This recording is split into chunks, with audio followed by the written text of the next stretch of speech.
Cassidy shows us a program based here in Detroit is trying to make things easier. The old saying goes, it takes a village to raise a child, and a local program is helping to be part of that village. It's run by one woman, and she's helping change the attitudes of some Metro Detroit youth.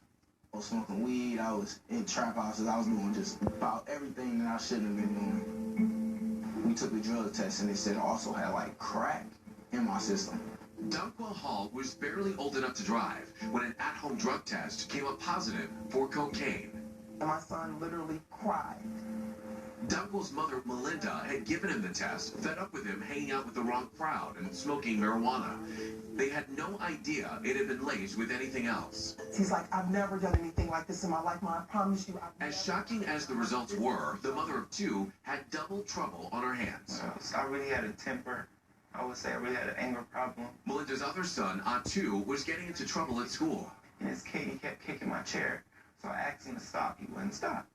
So I flipped him and the desk over.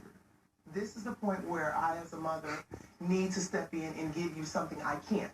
And that's exactly what she set out to do. Searching for a way to prevent her two boys from going down the wrong path, Melinda was led to a program right here in Detroit called Attitude Adjustment.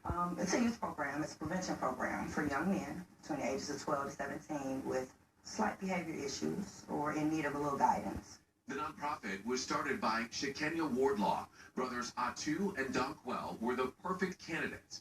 Before things at home and school got any more out of control, their single working mother signed them both up. I'm being proactive.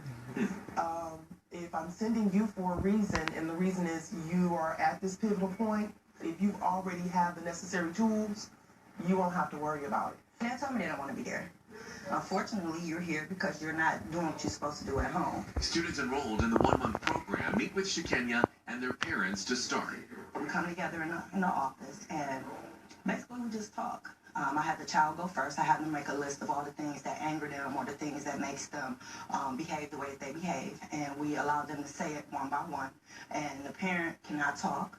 Wardlaw has been running this program since 2000. She's proud of her 80% success rate, but insists it isn't always easy. Do they disrespect you? I've had some. What's been the worst situation where you have to... Well, last month I had a young man that used the B word a lot. He didn't want to do anything I asked him to do. F-bomb was dropped a few times throughout the whole session. But it's during a field trip at the end of the Attitude Adjustment program, Wardlaw really sees a change in the students' behavior. We don't want y'all to live life and regret, man. They're taken to the Detroit Reentry Center, a jail where they hear directly from inmates and how they ended up behind bars. The prisoners are not yelling all in their face, because kids nowadays are not scared easily. I don't care what you do, what you say, they're not scared at all. So it's more mild manner, but it's just as effective because they get to hear. Atu and Dunkwell believe Attitude Adjustment has helped them change their life direction. Thank you. That's all I can say as far as thank you, and I love her for it because I feel like I said, it would have took a long time for me to get to where I am now. Attitude Adjustment costs just $60 per student to sign up. The nonprofit also relies on donations to keep it running. We posted more information on our website. Just go to clickondetroit.com. Evrod Cassimy, Local 4. Sounds like a great program. A little bit different approach.